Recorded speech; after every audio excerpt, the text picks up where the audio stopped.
Yes, hello everyone, welcome to the line concept. कैसे हैं आप सभी?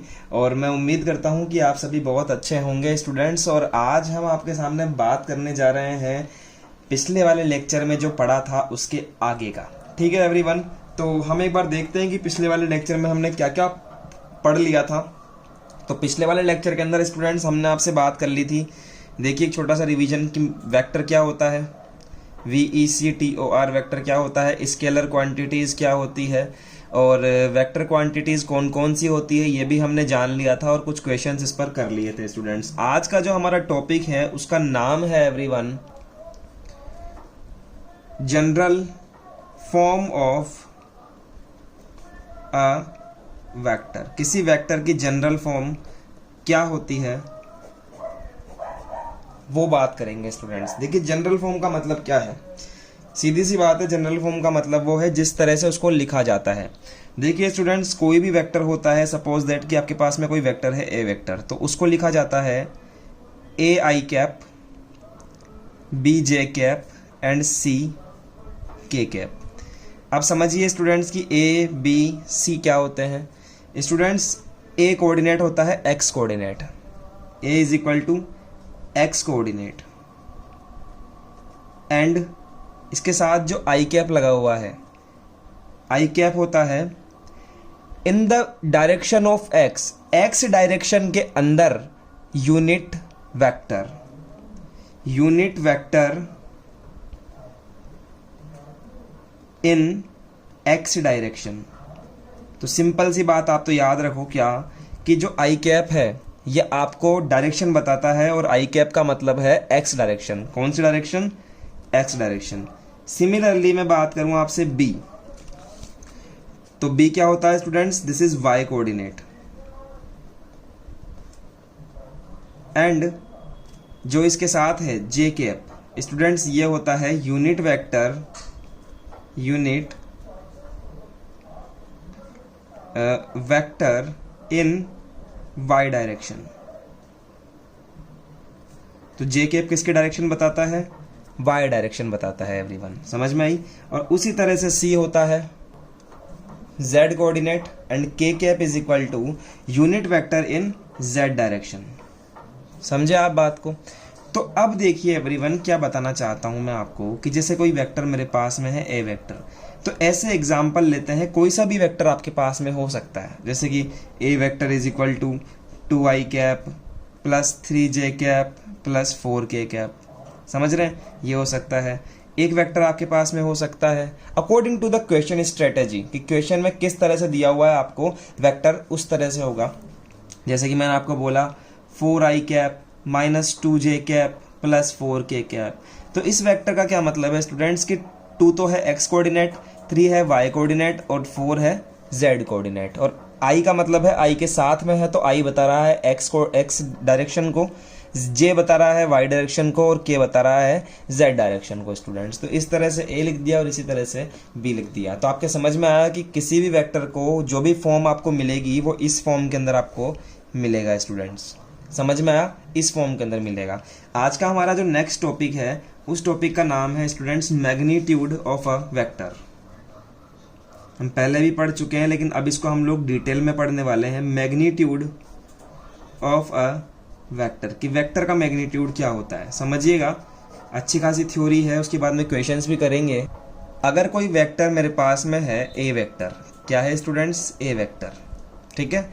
तो इस ए वेक्टर को मैं डिनोट, तो इस ए वेक्टर का जो मैग्नीट्यूड होगा, क्या मैग्नीट्यूड होगा, तो देखिएगा मैग्नीट्यूड ऑफ ए वेक्टर वो क्या होगा स्टूडेंट्स? वो होगा ये।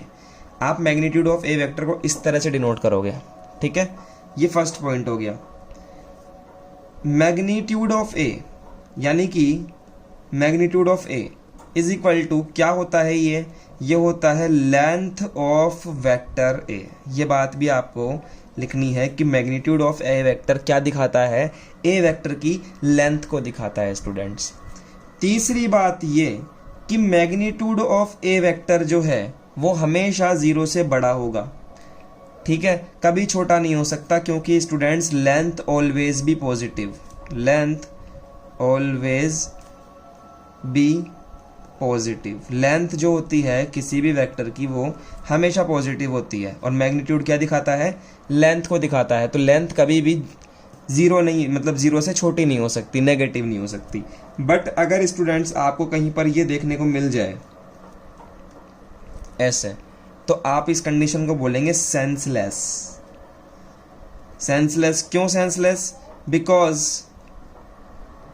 क्योंकि जो लेंथ है वो लेंथ कभी भी जीरो से छोटी नहीं हो सकती, नेगेटिव नहीं हो सकती। Because length can't be negative. NEGATIVE।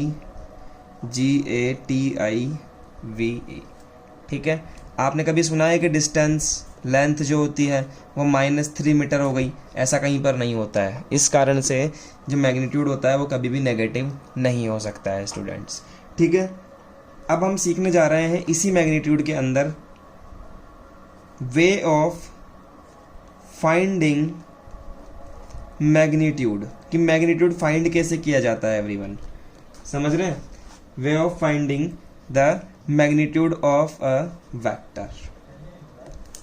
Suppose कि आपके पास में कोई वेक्टर दिया जाता है students, A vector is equal to A1 i cap, A2 j cap और A3 k cap. A1 A2 A3 क्या है? x के कोऑर्डिनेट, y कोऑर्डिनेट और z कोऑर्डिनेट। समझ रहे हैं? या फिर इस तरह से भी दे सकता है कि A vector is equal to AI cap, B j cap और C k कैप। तो कुछ भी हो सकता है। यहाँ पर भी ABC क्या है? नंबर है, और यहाँ पर A1 A2 A3 भी क्या है? नंबर है। तो जैसे मुझे अगर मान लीजिए इस वाले A का मैग्नीट्यूड निकालना है, तो मैं क्या करूँगा स्टूडेंट्स, रूट बनाऊँगा इस A1 का स्क्वायर प्लस इस A2 का स्क्वायर और प्लस इस A3 का स्क्वायर कर दूंगा। तो ये जो हमारी वैल्यू आएगी स्टूडेंट्स, इसको मैं कहूँगा मैग्नीट्यूड ऑफ A वेक्टर, और इस तरह से मैं फाइंड करूँगा। जैसे इसका एक जीता जाता है एक एग्जाम्पल देता हूँ मैं आपको, कि अगर मेरे पास में A वेक्टर ये है, ठीक है, तो मैं मैग्नीट्यूड ऑफ A वेक्टर क्या निकालूंगा? ध्यान से देखिए। सबसे पहले मैं बनाऊंगा रूट, और I का जो कोफिशिएंट है मतलब 2, इसका स्क्वायर प्लस J का कोफिशिएंट 3, इसका स्क्वायर प्लस K का कोफिशिएंट 4, इसका स्क्वायर। ठीक है, अब इसको सॉल्व करूंगा। A वेक्टर 2 का स्क्वायर 4, 3 का स्क्वायर 9 और 4 का स्क्वायर 16। समझ में आई स्टूडेंट्स? और A वेक्टर कितना आ जाएगा? A वेक्टर आ जाएगा 29 आ जाएगा। तो ये आ गई मेरे पास में A वेक्टर का वैल्यू। अब यहाँ पर देखिए -2 किसका है? नेगेटिव का है। 2 किसका है? नेगेटिव का है। तो आप सोचोगे कई बार कि जो आपका मैग्नीट्यूड आएगा वो नेगेटिव आएगा, लेकिन मैंने क्या कहा था कि मैग्नीट्यूड कभी भी नेगेटिव नहीं आ सकता। ठीक है, ये देखिए कंडीशन। तो अगर मुझे इसका मैग्नीट्यूड निकालना है तो मैं इसको डिनोट करूँगा वेक्टर B से। 4 का स्क्वायर प्लस यहाँ पर देखिए -2 का स्क्वायर प्लस यहाँ पर 4 का स्क्वायर। तो क्या बनेगा? Vector B is equal to 4 square that is 16, this is 4 and this is also 16। Total करूँगा तो ये बन जाएगा 36 रूट में, और रूट का 36 क्या होता है स्टूडेंट्स? 6। आप आगे यूनिट लिख सकते हो, 6 यूनिट्स या फिर √29 यूनिट्स। तो इस तरह से हम लोग वेक्टर A का मैग्नीट्यूड निकालेंगे, और इस तरह से हम लोग वेक्टर B का मैग्नीट्यूड निकालेंगे स्टूडेंट्स। तो मैग्नीट्यूड निकालना आया स्टूडेंट्स आपको? इसी तरह से आप लोग मैग्नीट्यूड निकालोगे, और मैं आपको मैग्नीट्यूड के लिए क्वेश्चन दे रहा हूँ। ये आपके HW के लिए क्वेश्चंस हैं। Find the magnitude of given vector. A vector is equal to I J K, B vector 2I - 7J - 3K cap. यहाँ पर C vector is equal to 1/√3 I cap, 1/√3 J cap and 1/√3 K cap. तो students इस तरह से हम लोग इसके magnitude को फाइंड करेंगे। चलिए हम अब देखते हैं हमारा नेक्स्ट जो टॉपिक है वो टाइप्स ऑफ वेक्टर्स। ठीक है, वेक्टर्स के टाइप कितने टाइप के होते हैं वो देखने जा रहे हैं स्टूडेंट्स। तो हमारे पास में ऑलरेडी एक नोट्स है, तो इसमें देखिए स्टूडेंट्स, फर्स्ट जो टॉपिक है जीरो और नल मैट्रिक्स। देखिए जीरो और नल मैट्रिक्स को डिनोट करते हैं जीरो और उसके ऊपर वेक्टर का साइन। ये होता है जीरो या फिर नल मैट्रिक्स। और स्टूडेंट्स जीरो और नल मैट्रिक्स वो मैट्रिक्स होता है जिसका मैग्नीट्यूड क्या होता है? जीरो होता है। ऐसा मैट्रिक्स जिसका मैग्नीट्यूड क्या है? जीरो है। यूनिट वेक्टर, एक वेक्टर अगर आपके पास में A वेक्टर है और आपने इसका मैग्नीट्यूड निकाला, क्या निकाला? मैग्नीट्यूड निकाला, और मैग्नीट्यूड निकालने के बाद में आपको क्या मिला, 1 मिला। तो जिस वेक्टर का मैग्नीट्यूड 1 मिल जाए, जिस वेक्टर का मैग्नीट्यूड 1 मिल जाए, वो वेक्टर क्या होता है, यूनिट वेक्टर होता है स्टूडेंट्स, ठीक है। और इसको डिनोट किया जाता है, अब ए वेक्टर था, तो अगर ये यूनिट वेक्टर है तो इसको ए कैप से डिनोट करेंगे। कैप का मतलब होता है यूनिट वेक्टर, क्या, कैप का मतलब यूनिट वेक्टर, तो unit vector is equal to A cap हो जाएगा स्टूडेंट्स। तो मैग्नीट्यूड बराबर ये आ जाएगा।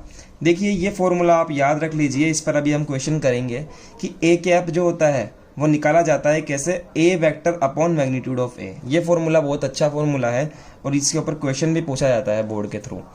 ए cap is equal to A vector upon magnitude of A. समझ में आया।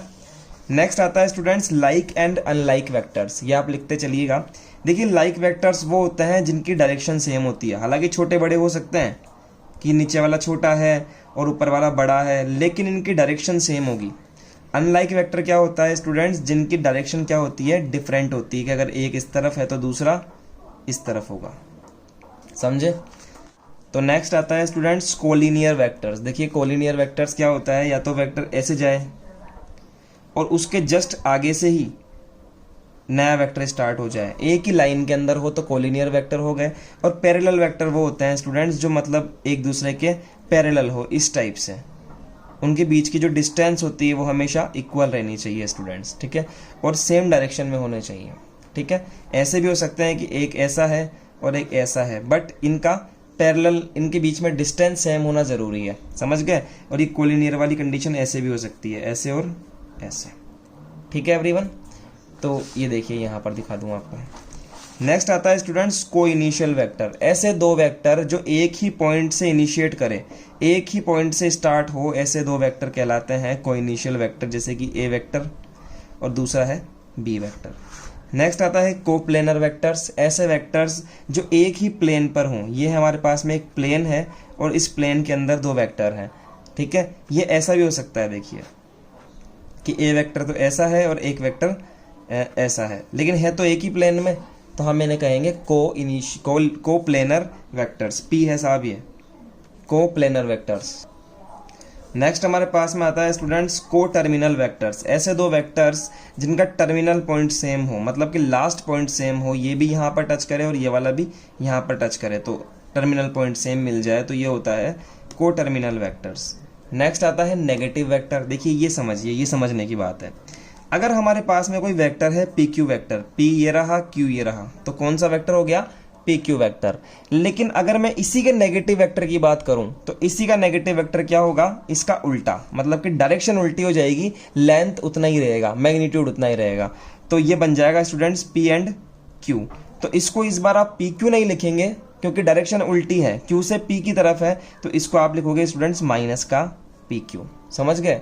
अगर इस तरह का वेक्टर है, पी से स्टार्ट है, क्यू तक जा रहा है, तो इसको तो आप लिखेंगे पी क्यू। लेकिन अगर इसकी डायरेक्शन उल्टी हो जाए, इस तरफ से इसकी बजाय इस तरफ हो जाए, तो आप इसको पी क्यू नहीं लिख के बल्कि माइनस का पी क्यू लिखेंगे। ये बताना चाह रहे हैं आपको। तो आप यहाँ तक सीखिए स्टूडेंट्स। 8 टाइप के वेक्टर्स मैंने आपको बताए हैं, 8 टाइप्स के। आप इनको नोट भी कर लीजिए साथ के साथ, ठीक है।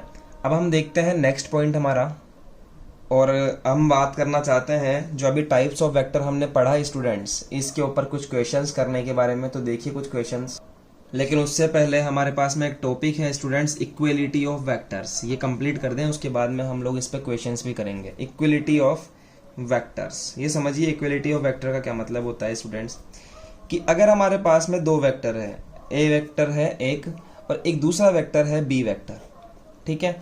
ये दोनों वेक्टर आपस में इक्वल कब होंगे, ये दोनों वेक्टर आपस में इक्वल होंगे इफ अगर इनकी डायरेक्शन सेम हो। पहली बात तो क्या सेम हो, इनकी डायरेक्शन सेम हो, और दूसरी बात इनका मैग्नीट्यूड सेम हो। बस ये दोनों काम अगर हो जाते हैं तो कोई भी वेक्टर स्टूडेंट्स इक्वल होता है। जैसे कि एक एग्जांपल देके बताता हूं मैं आपको, कि जैसे ए वेक्टर है मेरे पास में 2i cap 4j cap plus 3k cap, और एक वेक्टर है स्टूडेंट्स बी वेक्टर भी 2i कैप 4j कैप और 3k कैप। देखिए स्टूडेंट, सबसे पहले तो बात करते हैं इनके मैग्नीट्यूड के बारे में। मैं पहले सेकंड पॉइंट की बात करता हूँ मैग्नीट्यूड के बारे में।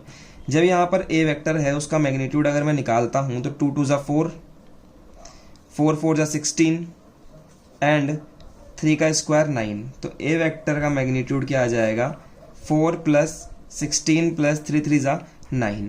तो ए वेक्टर कितना आया एवरीवन, ए वेक्टर मेरे पास में आया 29। और सिमिलरली जैसे ही मैंने बी वेक्टर निकाला तो यहाँ पर भी मुझे 29 मिला। तो यस, मुझे इन दोनों का मैग्नीट्यूड तो क्या मिला स्टूडेंट्स, सेम मिल गया।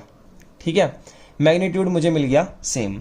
अब मैं बात करूँ इनकी डायरेक्शन के बारे में स्टूडेंट्स, तो देखिए जो डायरेक्शन ए की होनी चाहिए वही डायरेक्शन बी की होनी चाहिए। कैसे देखेंगे कि आई का कोफिशिएंट कितना है, 2 है, यहाँ भी आई का कोफिशिएंट 2 है। ठीक है, यहाँ पर जे का कोफिशिएंट 4 है, यहाँ भी जे का कोफिशिएंट 4 है, यहाँ पर के का कोफिशिएंट 3, यहाँ भी के का कोफिशिएंट 3। तो ये चीज़ें भी सेम होनी चाहिए। अगर ये चीज़ें तीनों दोनों वेक्टर में सेम है, इसका मतलब दोनों वेक्टर्स क्या है, इक्वल है। अगर मैं आपसे बात करूं स्टूडेंट्स इस टाइप का एक और एग्जांपल लेकर, तो यहां आप बोलोगे here direction is same of both vectors, hence A vector is equal to B vector. समझ गए बात को एवरीवन। अब देखिए जैसे एक एग्जांपल और लेता हूं आपके सामने कि ए वेक्टर तो मैंने ले लिया 2i cap 4j cap and minus का 4k कैप। ठीक है, एग्जाम्पल नंबर 2 है ये। दूसरा एग्जाम्पल लेता हूं 4i cap B vector minus का 2j कैप एंड प्लस का 4k कैप। अब स्टूडेंट्स ध्यान से देखिएगा, ए वेक्टर का मैग्नीट्यूड निकालता हूं तो 2 का स्क्वायर 4 का स्क्वायर प्लस माइनस 4 का स्क्वायर। ए वेक्टर का मैग्नीट्यूड तो मेरे पास में क्या आया, 4 + 16 + 16। तो ए वेक्टर का जो मैग्नीट्यूड है मेरे पास में आया 36, यानी कि ए वेक्टर इज इक्वल टू 6। समझ में आया, ए वेक्टर का मैग्नीट्यूड मेरे पास में आया 6। और वहीं स्टूडेंट्स अगर मैं बात करूं बी वेक्टर के मैग्नीट्यूड के बारे में, तो रूट में 4 का स्क्वायर प्लस माइनस 2 का स्क्वायर प्लस 4 का स्क्वायर। तो बी वेक्टर का जो मैग्नीट्यूड आएगा वो भी स्टूडेंट्स 4 4 16, 16 एंड 4 कितना आया, 36 आया।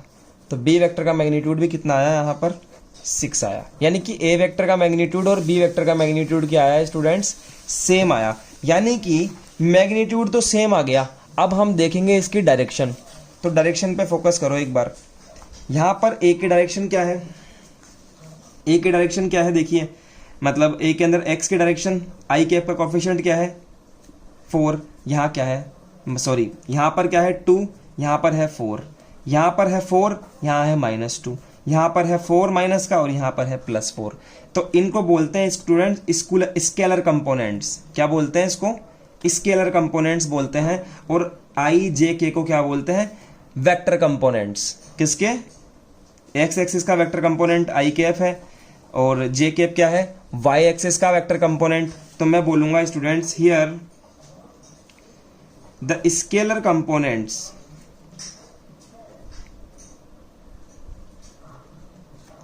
of vector A and vector B are not same,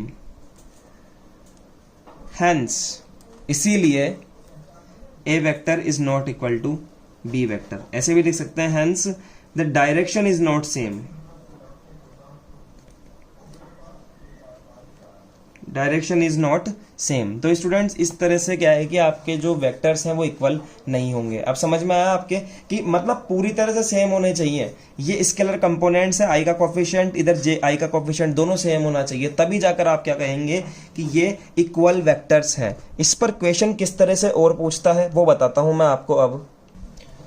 तो देखिए क्वेश्चन आपके सामने है कि find the value of X Y Z for which vector this and this are equal. ठीक है, अगर ये वाला वेक्टर और ये वाला वेक्टर आपस में इक्वल है तो एक्स वाई और जेड का वैल्यू निकालिए। तो स्टूडेंट्स हमें पता है for A vector equal to B vector, सबसे पहले तो स्टूडेंट्स क्या इनका मैग्नीट्यूड इक्वल होना चाहिए। ठीक है, लेकिन मैग्नीट्यूड तक जाने से पहले डायरेक्शन इक्वल होनी चाहिए, सीधी सी बात है।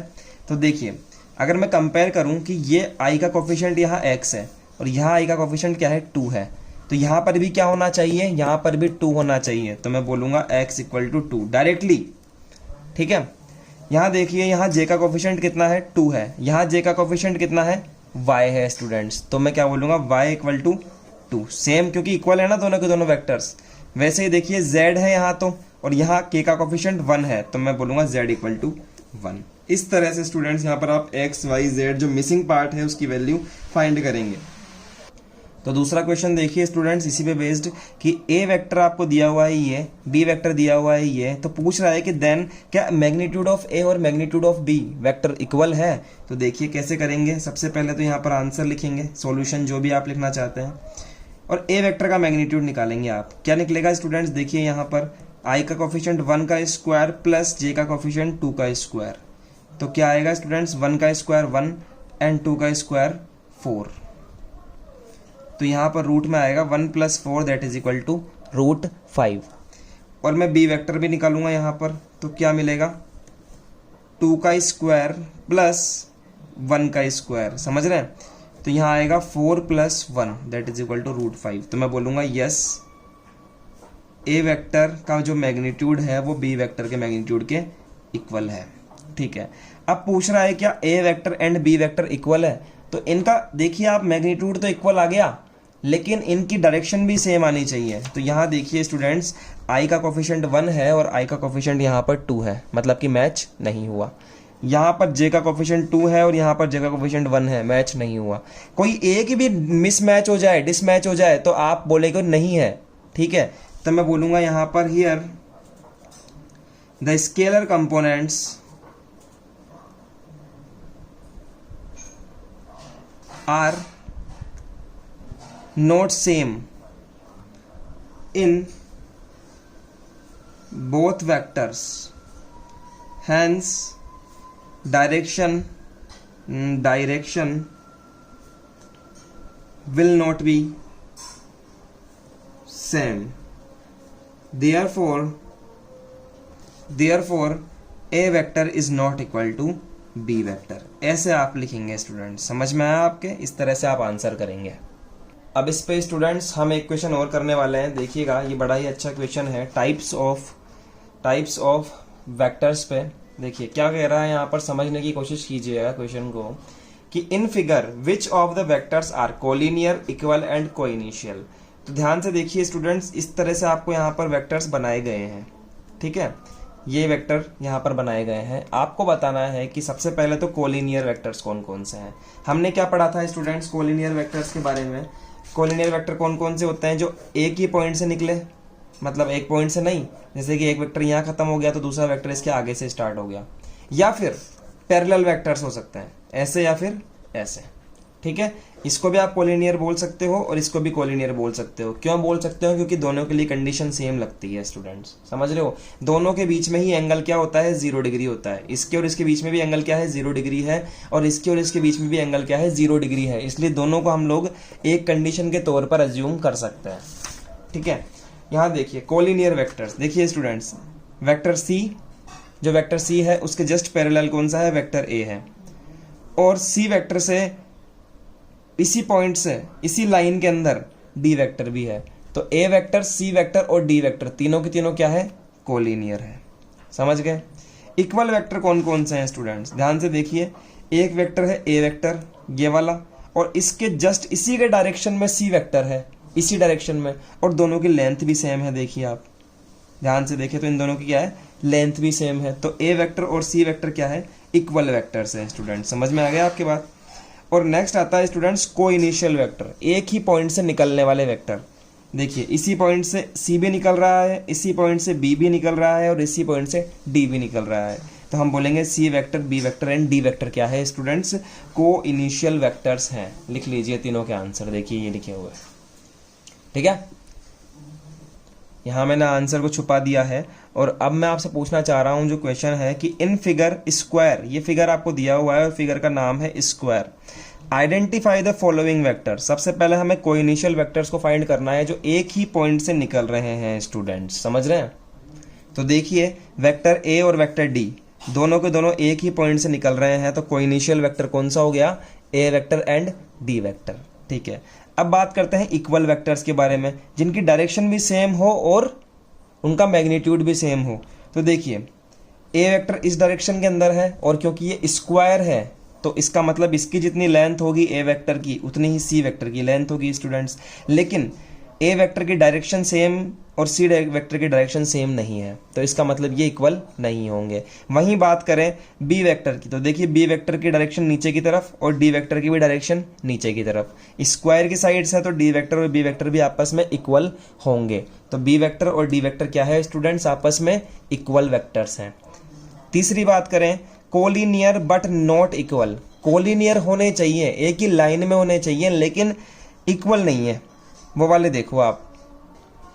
ठीक है, तो देखिए वेक्टर ए और वेक्टर सी, वेक्टर ए और वेक्टर सी एक दूसरे से पैरेलल भी बोल सकते हो या फिर इनको आप कोलिनियर भी बोल सकते हो।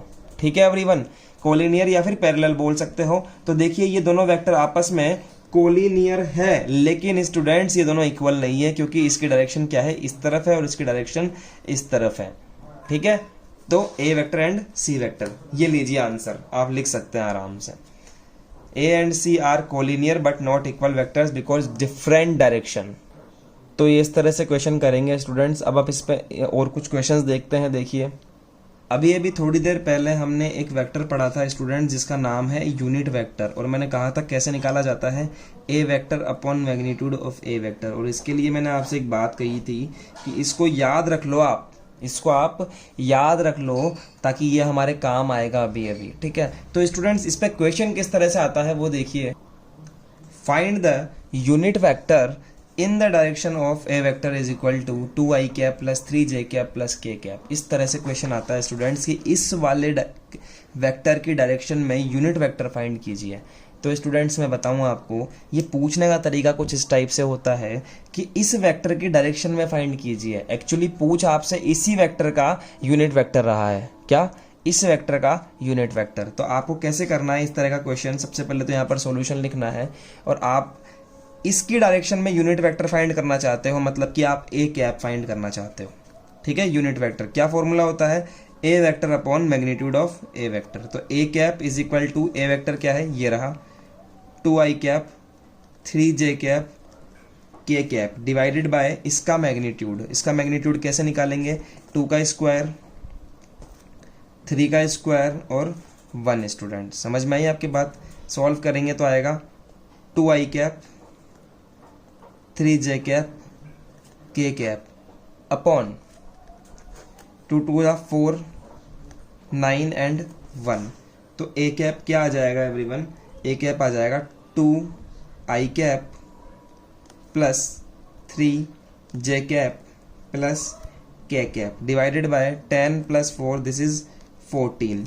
आप इसको ऐसे अलग अलग भी लिख सकते हो, कैसे, a cap is equal to 2 upon root 14 i cap plus 3 upon root 14 j cap and k cap upon root 14। तो स्टूडेंट्स इस तरह से आप क्या निकालेंगे, एक यूनिट वेक्टर निकालेंगे। चलिए इस पे एक क्वेश्चन और देखते हैं।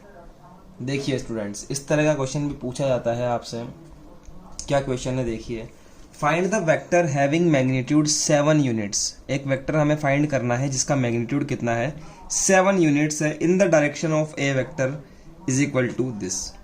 इस वेक्टर के डायरेक्शन में हमें एक वेक्टर फाइंड करना है जिसका जो मैग्नीट्यूड है वो 7 यूनिट्स है। अब दिमाग लगाइए स्टूडेंट्स, एक छोटा सा आपको बात बोलना चाहता हूँ। इस वेक्टर की डायरेक्शन में यूनिट वेक्टर तो निकालना सीख लिया हमने कि किसी भी वेक्टर की डायरेक्शन में यूनिट वेक्टर हम निकालें, और यूनिट वेक्टर हम निकालते हैं तो उसका मैग्नीट्यूड कितना होता है, 1 होता है स्टूडेंट्स। तो हम ऐसा कर सकते हैं ना कि पहले हम यूनिट वेक्टर निकाल लें और यूनिट वेक्टर का मैग्नीट्यूड कितना होगा, 1 होगा, तो उसको मल्टीप्लाई बाय 7 कर देंगे तो हमें मिल जाएगा हमारे रिक्वायर्ड जो हमें चाहिए। समझ रहे हैं? तो मैं क्या बोलूँगा, समझिए, unit vector in the direction of A vector. इस वेक्टर की डायरेक्शन के अंदर यूनिट वेक्टर क्या आएगा, a cap is equal to A vector divided by magnitude of A vector. तो ए cap is equal to A vector i cap minus 2j cap divided by magnitude कैसे निकालेंगे, आई के 1 का स्क्वायर प्लस माइनस 2 का square, तो क्या बनेगा i cap minus 2j cap divided by 1 plus 4 a cap is equal to i cap minus 2j cap divided by 5 root के अंदर। और स्टूडेंट्स इसको मैं ऐसे भी लिख सकता हूँ a cap is equal to i cap upon root 5 minus 2 by root 5, यहाँ पर आएगा जे कैप। समझ में आया स्टूडेंट्स? तो इस तरह से हम लोग यहाँ पर करेंगे। अब हमें कितना मैग्नीट्यूड चाहिए? We want the vector of magnitude 7 units. कितने यूनिट्स? 7 यूनिट्स। जो हमने निकाला है ये वाला, this is unit vector, this is unit vector, मतलब कि इसका जो मैग्नीट्यूड आएगा वो कितना आएगा स्टूडेंट्स? 1 आएगा। तो आप इसको मल्टीप्लाई कर दो 7 से, तो इसका मैग्नीट्यूड 7 बन जाएगा। 7 a cap is equal to 7 by root 5 I cap minus 14 root 5 J cap, और इसका आपको नया नाम दे सकते हैं बी वेक्टर। ठीक है, तो B vector is equal to, ये लिख दीजिए 7 अपॉन रूट 5 आई कैप माइनस 14 अपॉन रूट 5 जे कैप, डब्बे में बंद करो, स्टार लगाओ, this is our required answer. इस तरह का क्वेश्चन स्टूडेंट्स पूछा जाता है बोर्ड एग्जाम्स वगैरह में। अब एक क्वेश्चन आपसे थोड़ा सा घुमा के पूछ ले तो देखिए कैसे करते हैं। क्वेश्चन है find the unit vector in the direction of addition of vector this and this. इन दोनों वेक्टर के एडिशन के अलोंग हमें यूनिट वेक्टर निकालना है स्टूडेंट्स। तो इन दोनों का एडिशन निकालेंगे सबसे पहले, तो A vector plus B vector. कैसे निकालेंगे? देखिए एडिशन सिंपल होता है, आई वाले में आई का ऐड करेंगे, जे वाले में जे का ऐड करेंगे, और के वाले में के का ऐड करेंगे स्टूडेंट्स। कैसे ऐड होता है? 2 plus 2 4 I cap, 2 plus 1 3 J cap, and minus 5 plus 3 minus का 2 के कैप। समझ में आया किस तरह से ऐड किया है? अब ये जो वेक्टर हमारे पास में आया है इसके अलोंग यूनिट वेक्टर निकालना है स्टूडेंट्स। सपोज कि मैं इसको मान लेता हूं कोई वेक्टर सी वेक्टर, सपोज मान लिया इसको c vector. Let a plus v vector is equal to C vector मान लिया, यहां से हटा दीजिए। तो क्या हो जाएगा? सी वेक्टर मिलेगा मुझे ये वाला वेक्टर 4 आई cap plus 3 J cap minus 2 K cap मिला है स्टूडेंट्स।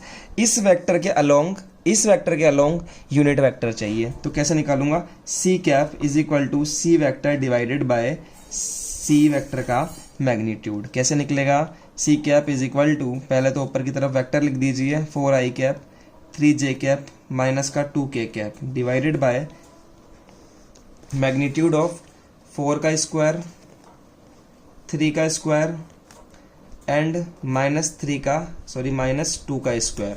तो C cap is equal to 4 I cap 3 J cap minus 2 K cap divided by 4 4 16 16 plus 9 25 and this is 2, this is 29 students. तो यहाँ आ जाएगा रूट में 29। अब इसको आप अलग अलग भी लिख सकते हैं कुछ इस टाइप से, 4 आई cap divided by root 29 3 upon root 29 j cap minus 2 upon root 29 k cap. तो सी कैप की वैल्यू आ गई स्टूडेंट्स ये, समझे आप? इस तरह से आप इसकी वैल्यू को निकालेंगे स्टूडेंट्स। इस तरह का क्वेश्चन पूछा जाता है यूनिट वेक्टर के ऊपर। तो यस स्टूडेंट्स, इस वाले लेक्चर के अंदर हमने इक्वल वेक्टर्स के ऊपर क्वेश्चन कर लिया है। इस वाले लेक्चर के अंदर हमने यूनिट वेक्टर के ऊपर क्वेश्चन कर लिया है, और स्टूडेंट्स हमने कोलिनियर इक्वल कोइनिशियल वेक्टर के ऊपर सब पे हमने इक्वेशन कर लिया है।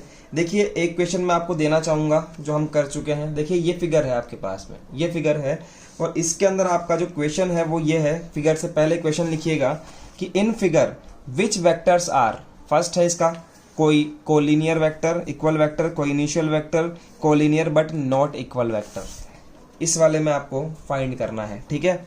ये क्वेश्चन मैंने आपको बता दिया है स्टूडेंट्स, ठीक है? दूसरी बात, एक क्वेश्चन मेरे पास में ये है, देखिए answer the following as true और फॉल्स, ठीक है? हम डिस्कस करेंगे नेक्स्ट वाले लेक्चर में इसको, ट्रू फॉल्स वाले को। तो तो इनको आप लिख लीजिए कि कौन सा ट्रू होगा और कौन सी कंडीशन फॉल्स होगी, ये वाली कंडीशन हमको लिखनी है। दूसरी बात स्टूडेंट्स, हमने आज सीख लिया इक्वल वेक्टर्स के बारे में कि इक्वल वेक्टर क्या होते हैं। तो लीजिए आप क्वेश्चन इक्वल वेक्टर के ऊपर मैं आपको दे रहा हूँ, एनसीईआरटी पे बेस्ड क्वेश्चन है। ये कुछ क्वेश्चंस हैं, आप करिए इन क्वेश्चंस को इक्वल वेक्टर पे बेस्ड। और स्टूडेंट्स जो हमने आज ये वाला सीखा है, यूनिट वेक्टर जो हमने सीखा है, इस पर भी मैं आपको कुछ क्वेश्चंस दे रहा हूं। ये देखिए, ये रहे आपके स्क्रीन पर यूनिट वेक्टर पे बेस्ड क्वेश्चन, ताकि आप इनको भी कर सकें स्टूडेंट्स। ठीक है, तो चलिए स्टूडेंट्स इनको करिए आप। मिलते हैं आपसे नेक्स्ट लेक्चर में। आज के लिए इतना ही और करेंगे इसके आगे की बात। आज के लिए ऑल द बेस्ट स्टूडेंट्स।